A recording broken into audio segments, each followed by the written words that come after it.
In today's video, we do have another update on Jack Eichel. We're also talking about some trade talk involving the Leafs, Sens, and St. Louis Blues. We have an update on the latest RFAs that are remaining unsigned and some other entry-level signings, and the Habs grab another defenseman. All that and more coming up next.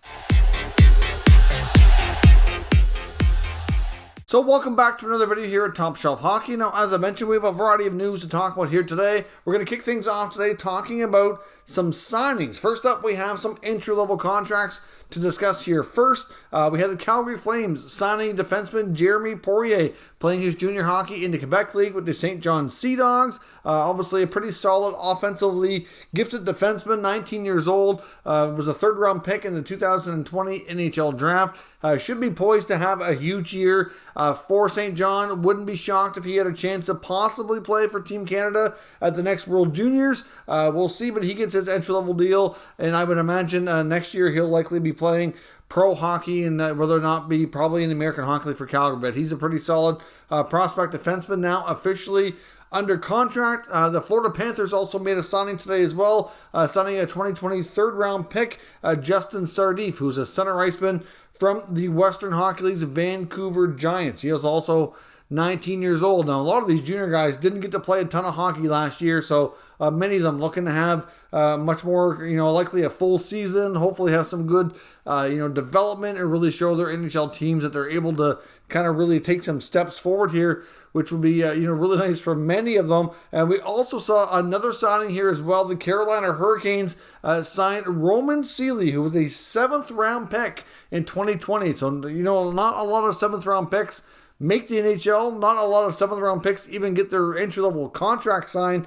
To get it only a year or so after being drafted is a good accomplishment. Obviously, he's certainly made some good strides. Left shot defenseman for the Western Hockey League's Everett Silvertips.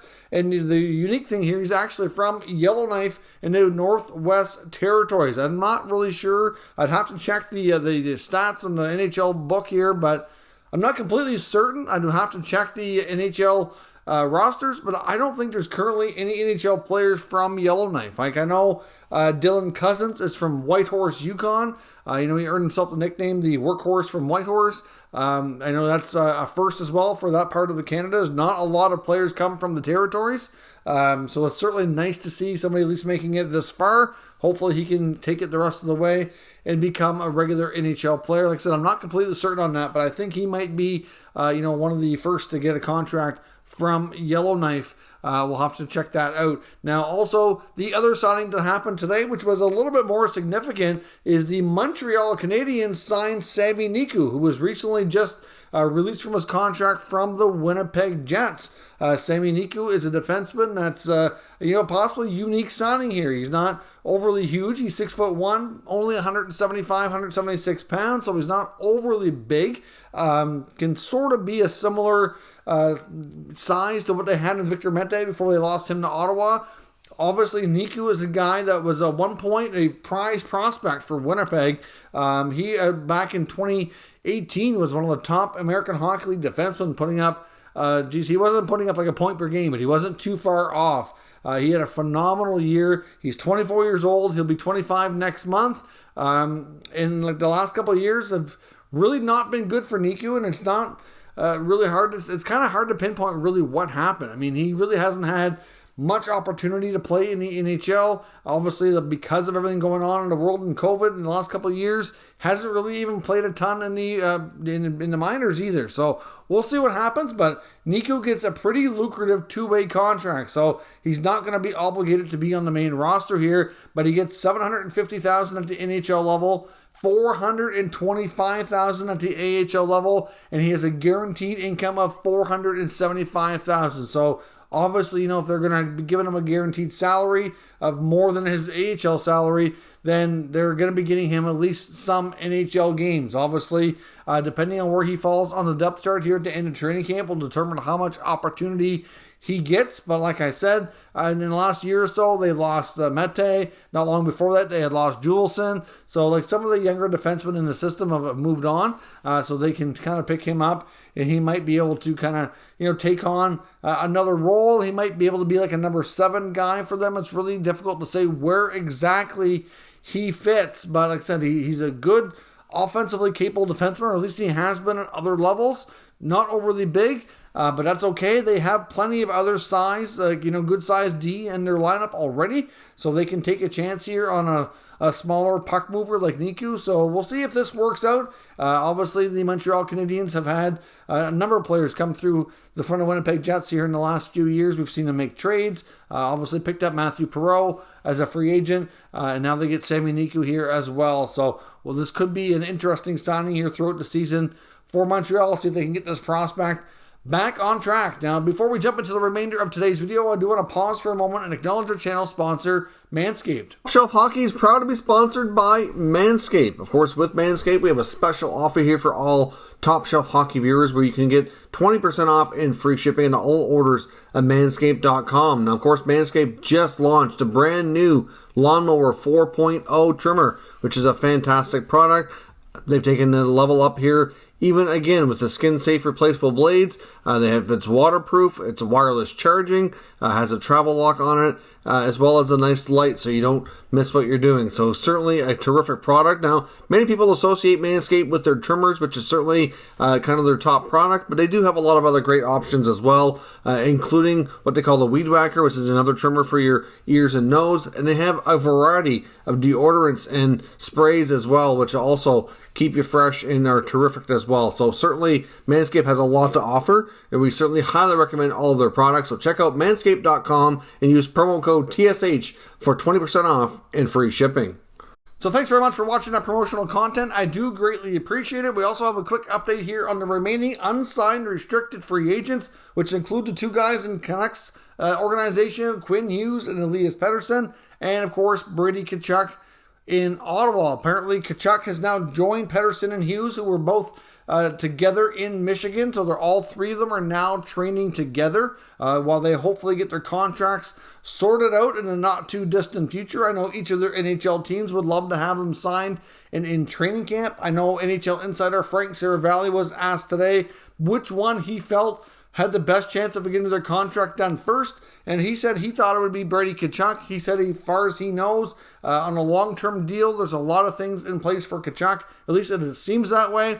That it's more about the structure than anything else. So we're probably talking about signing bonus money, trade or modified no trades when he's eligible, depending on the length of the term and all that. So if they can get that sorted out, he felt there was a better chance, as of today at least, for Tkachuk to get a long-term deal and possibly be done and signed ahead of the two Canuck players. But at this point, it still seems to be status quo on all sides here. Both organizations would love to get these guys signed, sealed, and delivered before opening night. I mean, if they miss all of training camp, it's kind of unfortunate. But considering that they're training together, I know it's not quite the same. They should be ready to go. And at this point, getting them signed longer term and making them a big part of the organization's future might be more important than whether or not they get off to a little bit of a slow start this year because they missed some time in training camp. So we will see where things go. But as of right now, that's where things stand on those players. Since Sarah Valley thinks Tkachuk has a better chance to get something done sooner, but we really don't have a ton more information on that on those guys at this time. We also saw the very first jersey ad be announced today. The Washington Capitals are the first NHL team to have that sorted out and have a deal in place. They have struck a deal with Caesars Sportsbook for a small ad on their jersey. So we'll certainly see more of that now that it's been approved by the NHL for teams to be able to do that and generate extra revenue. I know there seems to be a mixed feeling about it out there, but for right now, we get the first one here in the books. Now, when it comes to some trade talk I want to take a look at tonight, first up, we do want to look at Jack Eichel, and there's some more information out from Nick Kypreos today, indicating that from his sources that he says that he's talked to one of 6 teams that are apparently in the mix for Jack Eichel, and one of the 6 teams that have expressed varying degrees of interest over the last several months, and that they feel there's still a good chance they could get a deal done sooner than later. Now, we've talked about Eichel a lot in the last number of days. I've seen a number of comments, too, which I do want to quickly address in the last 2 or 3 times, saying, why are you still talking about Eichel? There's nothing new here. But if you actually watch and listen to what I'm saying, there has been new content, like new updates every day, which is why we continue to talk about it. I'm not going to talk about them just for the sake of talking about them. If I see something new that's interesting to talk about, we will bring it up. That's what we do here. But Nick Kypreos says essentially that the source that he talked to for one of the teams that are interested in acquiring Eichel, feels that even though they're at a disagreement over the surgery, that he feels there is a decent chance that he could work out a deal before he has the surgery and let the new team look after getting him healthy. And that would be that if it's a lot of future-based assets going to Buffalo, and if Buffalo is willing to have conditions placed on those picks. So, for example, you could say, we'll give you a first-round pick, assuming that he doesn't miss, X number of games, or he plays X number of games, or he hits so much productivity, or whatever. Like, it could be based on his health and ability to play, could be the conditions placed on some of the picks. So, obviously, most teams are going to have to move out a little bit of money. So the Sabres are going to have to take, in my opinion, at least one, maybe two roster players. And those, obviously, you can't put conditions on that, but you can on draft picks. So that might be the way to go to kind of make things a little bit more manageable for, hopefully, to get something done sooner than later. He also makes it known here that he said Eichel's made it clear he will go anywhere. He really doesn't care. He just wants to get traded out of Buffalo and wants to get his surgery, wants to get healthy, and wants to get back playing hockey. Doesn't really care at all where he ends up. He just wants out immediately and as soon as possible. So we'll see if this information from Nick Kyprios, what comes to be from that. But clearly that, it does make some sense. They can do that. That's a way for a team to make the acquisition, but still somewhat protect their trade assets going to the Buffalo Sabres to make the deal happen. So it might have to be a little bit more of a little bit of roster players to make the money work, and then a lot of picks to make that work, and then put conditions on those picks based on the surgery being done, him being healthy, and all that kind of stuff. So we will see where this goes, but that could be a way around this to facilitate a trade sooner than later. Now, when it comes to Vladimir Tarasenko in St. Louis, I know we've talked a bit about the fact that he's likely going to start the year in St. Louis, and I still believe that to be the case. You never know, of course, but right now it doesn't seem like a deal is imminent, and he will certainly start the year in St. Louis. When you hear him being asked about the situation, he doesn't really want to talk about it, which is really no big surprise. I don't entirely blame him. Basically said that that's behind him now, and he'll leave that between himself and Doug Armstrong, which is the answer I would fully expect him to give. But I don't know, reading a recent article, looking at the Blues from Ben Frankenson, acknowledging the fact that, he still feels there's a good chance that this player will be moved here in the near future. And if he gets off to a good start and other teams can see that he is healthy and playing at a decent level, it'll certainly likely increase the odds of that taking place. But if you look at the fact that this guy made it completely known that he wanted out, he's had issues with O'Reilly being named captain as well, and there's just been a lot that's been made public here. So clearly they might have issues longer term about him being a bit of a distraction. Now, he claims he doesn't want to be a distraction, doesn't want to do anything in the room to upset the team, and that's all good. I expect Tarasenko is saying all the right things. I don't think they're going to necessarily rush into this, but I do think that based on their cap situation and everything that they went through with him in the offseason, that they will certainly continue to explore that. The only problem is if he gets off to a hot start and looks like he is healthy, they're going to want to probably,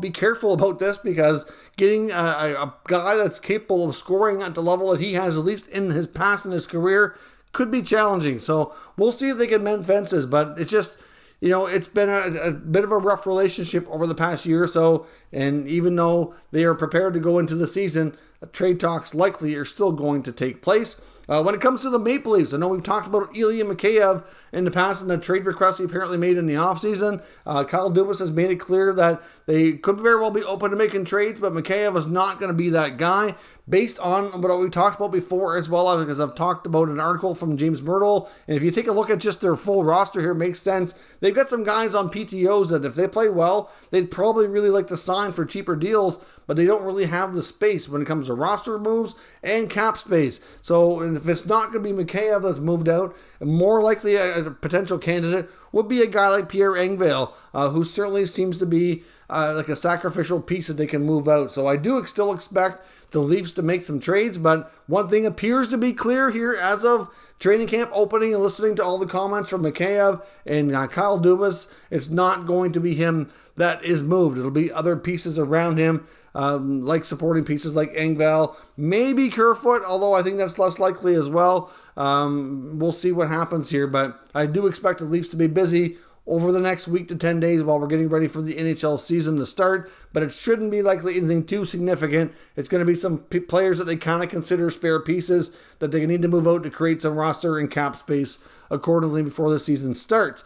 And as well, Logan Brown in Ottawa, still a real potential player that may or may not be with them for too long term if he has a good training camp. Obviously, we'll see if he ends up on the NHL roster or not, but I've seen some comments from local Sens media suggesting that if he does indeed end up on waivers, because he's not waivers exempt anymore, he will need to clear waivers to go to the American Hockey League team. But they feel like a team like Arizona would be very likely to take him. Obviously, he's an American-born player. He's got a good relationship with some of the Arizona Coyote players already, like Clayton Keller, Jacob Chychrun as well. So it makes a lot of sense for him possibly to go into a team like Arizona who's rebuilding, might be able to give him more of an opportunity. I know Ottawa's basically coming out of a rebuild here as well, but obviously, if he insists on moving on, you might want to go to a team that there's, a weaker team that's less deep, that doesn't have as much depth, where you might get more of a chance. In Arizona, it appears like it could be a good landing spot for him from a personal and professional standpoint. But at the same time, if he plays well enough to make the NHL roster, I fully suspect Ottawa to do everything in their power to kind of mend that relationship and see if they can keep him around a little bit longer, because even though he hasn't worked out so far, if he can get things figured out, he's a unique kind of player that they could certainly benefit from having on their roster. So let me know your thoughts on these players. We're bound to see a few trades here before the end of training camp, before the NHL season gets underway. So let me know your thoughts on what we're likely going to see down in the comments, and we'll discuss further. If you're new to this channel, make sure you subscribe and stick around. We will keep you up to date with all the latest news, rumors, and analysis on all 32 NHL teams. Thank you for watching, and I'll catch you next time.